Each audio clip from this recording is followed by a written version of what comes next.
When the markets run up, big investors tell you stay with good businesses. But there are a lot of good businesses now which are not listed. They're coming in the new age space. The world is changing.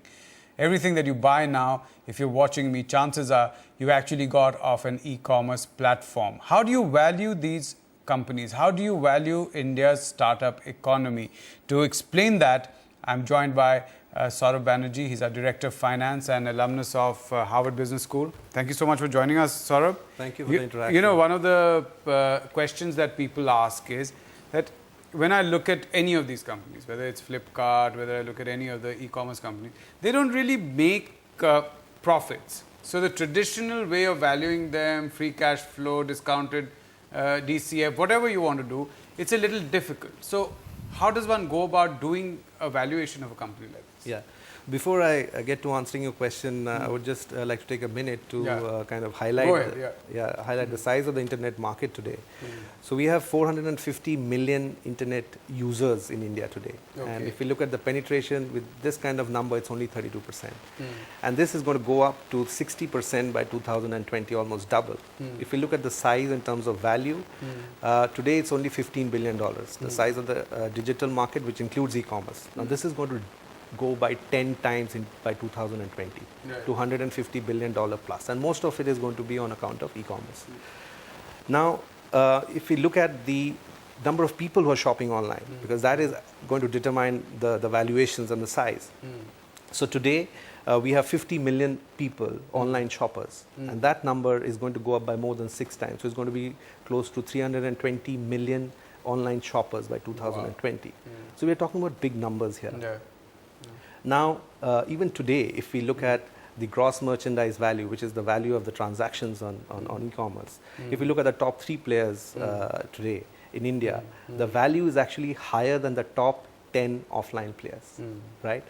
But like you said, now coming to answer your question, that some of these companies or most of these companies don't make money, make profits, don't have much revenue. So how do you value them? I mean, I love that they are there because, you know, I just ordered, I don't know if you've heard of Grand Sweets of Chennai. You know, just yesterday I ordered mudukku from Grand Sweets and it's going to be delivered. It's great. Yeah, you know, usually you got it if someone brought it for you, but now you can actually go on the computer and order that.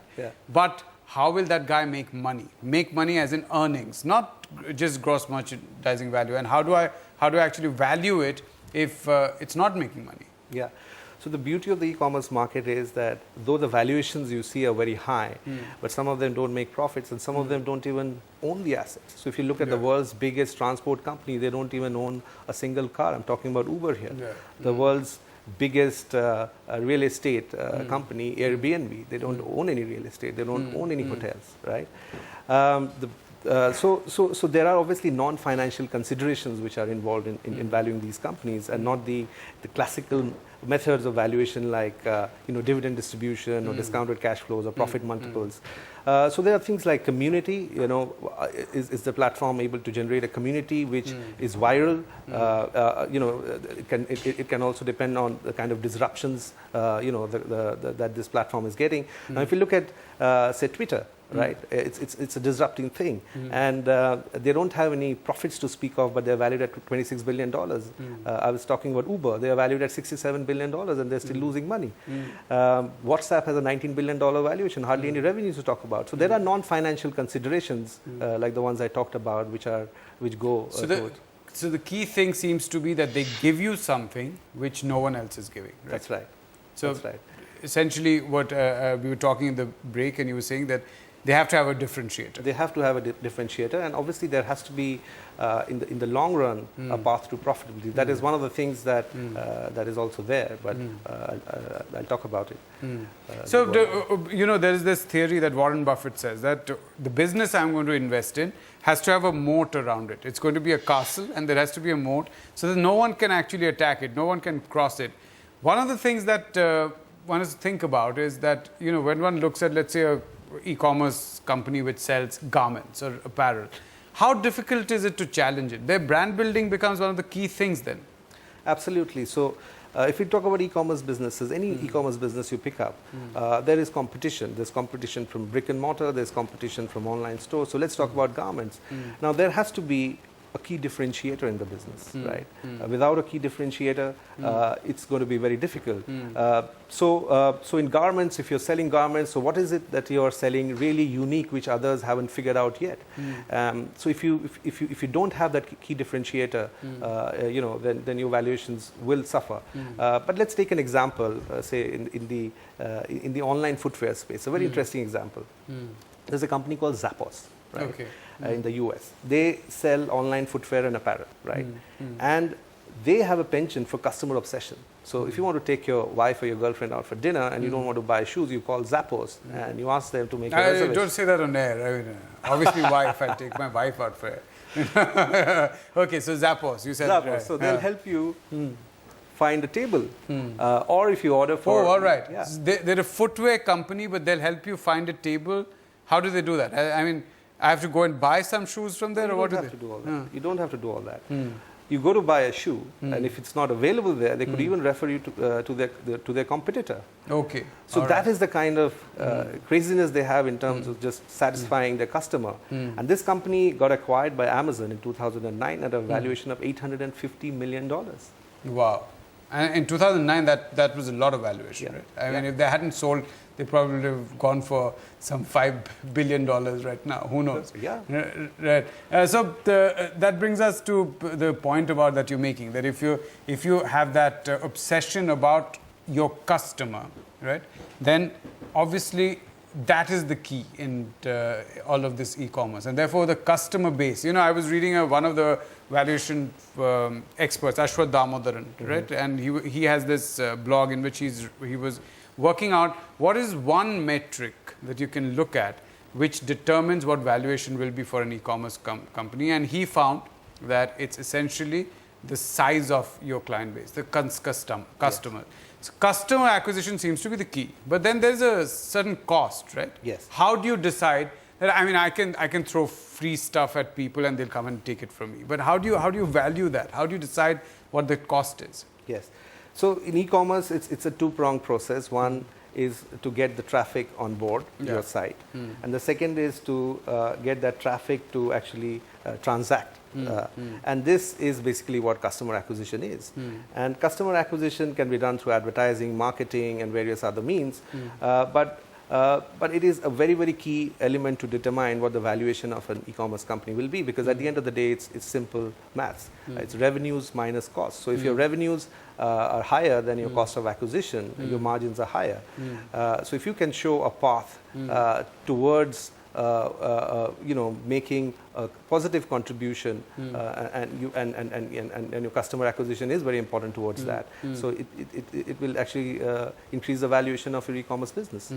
But that brings, if one looked at valuations till 2014-15, and I was talking about the Jabong example, that where Jabong in 2014 end, I think, was valued at about $1.2 billion. You never know whether these are real valuations or just people like us in the media reporting them. And then finally it sold for $70 million. Clearly it could not hold on to its business model. Clearly it could not demonstrate to the market that its cost of customer acquisition is low, that it can hold on to them and someone else doesn't take it from them. Right? Yeah. So I don't know what really happened with Jabong, but I can give you the 4 basic elements. I mean, this is simple common sense towards valuing any company. So one is the path to profitability. Second is your business has to be sustainable. It should not be just flash in the pan once or twice. Then your business has to be a projectable business. And the fourth is that your business should be de-risked. So I don't know what kind of de-risking strategy Jabong had. They had a good going, and people seem to be using that platform to purchase. But I guess it is a factor of discounting and not enough cash may be available, or it could be... So give us an example when you say de-risking. I'm going to come to that path of scalability and profitability that you were talking about. But how does a normal business de-risk itself? So there are various ways of de-risking business. One of them is obviously in today's time and in e-commerce, it is your ability to sustain in the near future, because as we have seen in the e-commerce businesses, many of them don't make money, and it's not only a new business, but it also is leading to a change in the mindset. That I think is crucial. And I mean, look at our customer, look at our behavior. If one were to buy a pair of shoes or books, one to go to a shop and do it, but now we are so used to just using our phones or laptops to order for what we want. But again, for us to sustain, or for an e-commerce business to sustain, they need to have cash. So if you don't have... Except for my local MB stores who recognizes my voice. I tell you, 2 kilo aata bhej dena. I guess e-commerce is great for India because it's that model which actually translates very easily into e-commerce that we have of delivery, home delivery, that we're used to, right? That cash on delivery model which has been developed for India. So when one talks about profitability, scalability, now how important does that become? Because right now, obviously, you have to look at a business which does not generate cash flows, right? Yes. And you can't say that I'm not going to invest in this. I'm going to wait for it to become very, very expensive, right? Because so, what is the scalability? How does one look at that scalability? How does one look at that future profitability? Yeah. Before scalability is your ability to get customers and ensure that they stick around and more customers come in. So scalability means that you are in a business which has potential to grow in terms of the market size. Second, you have the ability to get customers and get customers to come again and again. I'm talking about repetitions. So let me give you an interesting example. I mean, we all know how the e-commerce platforms try to woo us by giving us loyalty bonuses, and they have chat facility. You can talk to them and get discounts if you like. So there's this company called Taobao. It's basically an arm of Alibaba. So they made their platform so lively and interactive. They had emoticons, and you could actually go there and chat not only with the seller, but you could also chat with the other customers. So there are instances where customers actually got to meet other customers and they got married. Yes, that's a scalable model. That's the kind of engagement. And you could actually get together, as in the customers could get together. They can haggle for price, on the internet. So if there are 5 people wanting to buy an iPhone, you would actually ask for a discount. So these are the various ways by which customers are engaged. And just to ensure that they come back again and again. So the way to value a business is obviously to see that whether it's scalable. But if it is not making profits today, and if it's going to make a profit at the future date, so how do you start? So you actually start from the future, right?